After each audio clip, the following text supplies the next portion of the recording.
சரி, நமக்கு தெரியும் முயற்சி இல்லையா? நம்ம வாழ்க்கையில் வந்துட்டு எல்லாருக்குமே முயற்சி இருந்தால் தான் நம்ம ஒரு குறிக்கோளை நம்ம அடையிறோம் இல்லையா?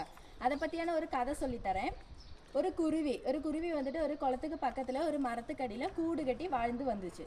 அப்போ அந்த வாழ்ந்து வரும்போது அந்த கூட்டில் வந்து 2 முட்டையும் போட்டுருந்துச்சு. ஒரு நாள் நல்ல காற்றும் மழையெல்லாம் நல்லா அடிச்சுட்டு வீசிட்டெல்லாம் இருக்கும்போது அந்த மரம் என்ன செஞ்சிருச்சுன்னா விழுந்துருச்சு. அந்த விழுந்தது எங்கள் குளத்துக்குள்ளையாக்கும் விழுந்தது. அப்படி அந்த குளத்துக்குள்ளே விழுந்தது இந்த குருவி ரொம்பவே சங்கடத்தில் இருந்துச்சு. ஏன்னா இவ்வளோ காலமாக நான் கஷ்டப்பட்டு ஒரு கூடை கட்டி அதில் 2 முட்டையும் போட்டு என்னுடைய இனத்தை வந்து நான் பெருக்கணும்னு ஆசைப்பட்டேன். ஆனால் என்னால் என்ன செய்ய முடியல, அது என்னால் முடியலையேன்னு சொல்லி ரொம்ப வருத்தப்பட்டு இருக்கும்போது ஒரு நாள் இதை தெரிஞ்ச இந்த குருவிகளினுடைய நண்பர்கள் எல்லாருமே வர்றாங்க. வந்துட்டு கேட்குறாங்க, எதுக்கு நீ இவ்வளோ சங்கடப்பட்டு இருக்கிற, பரவாயில்ல, உனக்கு வேண்டி நான் என்ன செய்கிறேன், நாங்கள்லாம் சேர்ந்து உனக்கு உதவி செய்கிறோம் அப்படின்னு சொல்லி சொல்கிறாங்க.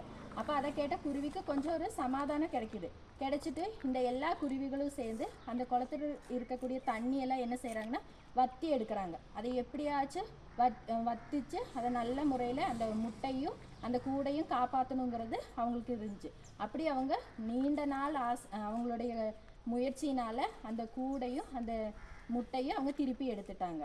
அப்போ திருப்பி எடுத்து இந்த குருவிக்கு ரொம்பவே சந்தோஷமாக இருந்துச்சு. அப்போ இதுலேருந்து நமக்கு கிடைக்கக்கூடிய பாடம் என்னென்னா, நம்மளுடைய முயற்சி எவ்வளோ நம்ம கஷ்டப்பட்டாலும் இன்னைக்கு இல்லைன்னா நாளைக்கு என்ன ஆகும், நம்ம நல்ல முறையில் அது வெற்றி அடையிறதுக்கு நமக்கு வாய்ப்பு இருக்கும். இப்போ உங்களை மாதிரி இப்போ உங்களுக்கு 10ஆம் கிளாஸ் எக்ஸாம் எழுத போகிறீங்க. இந்த 10ஆம் கிளாஸ் எக்ஸாம்லங்கும்போது ரொம்பவே என்னது இவ்வளோ நாள் நீங்கள் படித்த விஷயங்கள் 1ஆம் கிளாஸ்லேருந்து இந்த 9ஆம் கிளாஸ் வரை நீங்கள் என்ன படிச்சிங்க எப்படி படிச்சிங்கன்னு தெரியாது. ஆனால் இந்த 10ஆம் கிளாஸுங்கிறது வந்துட்டு என்னது, உங்களுடைய வாழ்க்கையினுடைய கதவை வந்துட்டு திறக்கக்கூடியதாக இருக்கும். ஏன்னா அதை நீங்கள் திறந்தால் மட்டும்தான் உங்களோட வாழ்க்கையில் வந்துட்டு நீங்கள் நினைக்கக்கூடிய கனவுகளையும் உங்களுடைய லட்சியத்தையும் உங்களை நம்பி பின்னாடி இருக்கிறவங்களாம் என்ன சொல்கிறது, அவங்களுக்கு ஒரு சந்தோஷம், அவங்களுக்கும் அவங்களுடைய வாழ்க்கையும் மேன்மையடைய இருக்க முடியும். அப்போ அதனால இன்றைய நாள் இனிய நாளாகட்டும்.